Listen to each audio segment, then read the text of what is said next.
Hi மக்களே, இன்றைக்கி beetroot ஜூஸை பற்றி பார்ப்போமா. இப்போ காலையில் டீ காஃபி குடிக்கிறோம் இல்லையா, டீ காஃபி குடிக்காமல் இந்தமாரி பீட்ரூட்டோ கேரட்டோ ஏதாவது ஒரு ஜூஸு, ஒரு நாளைக்கு ஏதாவது ஒரு ஜூஸு, மற்றதை டீ காஃபியை தவிர்த்துட்டு இது குடிச்சு பாருங்கள். ஸ்கின்னுக்கு நல்லது, வெயிட் லாஸ் பண்ணணுமா, வெயிட் லாஸ்க்கு நல்லது, உங்களுக்கு ரத்தம் ஊறும், எல்லாத்துக்கும் நல்லது. ஒரு ஜூஸை ட்ரை பண்ணி பாருங்கள். ஃபஸ்ட்டு நம்ம ஸ்டார்ட் பண்ணால் தான் வீட்டில் உள்ளவங்க குழந்தைங்க ஸ்டார்ட் பண்ணுவோம். ஃபஸ்ட்டு நம்மள்கிட்டருந்து ஸ்டார்ட் பண்ணுவோம்.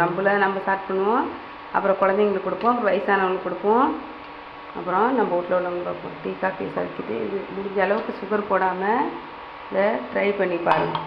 டெய்லி ஒரு ஜூஸு எடுத்துப்போம், சரியா?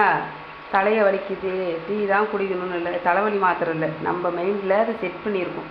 தலைவலிச்சா டீ குடிக்கணும் அப்படிலாம் இல்லை, இல்லையா? ஒரு ஹெல்த்தான ஜூஸு டெய்லியும் ட்ரை பண்ணுங்கள்.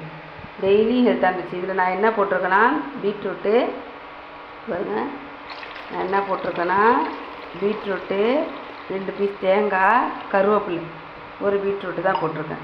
அப்போ நீங்கள் என்ன பண்ணுறீங்க, எது போட்டாலும் 2 பீஸ் தேங்காய் போடுங்க. தேங்காய் அவ்வளோது ஸ்கின்னுக்கும் நல்லது, வயிறு புண்ணாட்டுறோம்.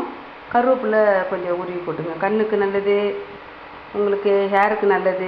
கருவேப்பிலை ப்ரெஷரும் குறையும். அப்போ நீங்கள் எல்லாம் சேர்த்துக்கிட்ட மாதிரி இருக்கும், எல்லா ஹெல்த் பொருளும் சேர்த்துக்கிட்ட மாதிரி இருக்கும். காலையில் ஜூஸை ட்ரை பண்ணுங்கள்.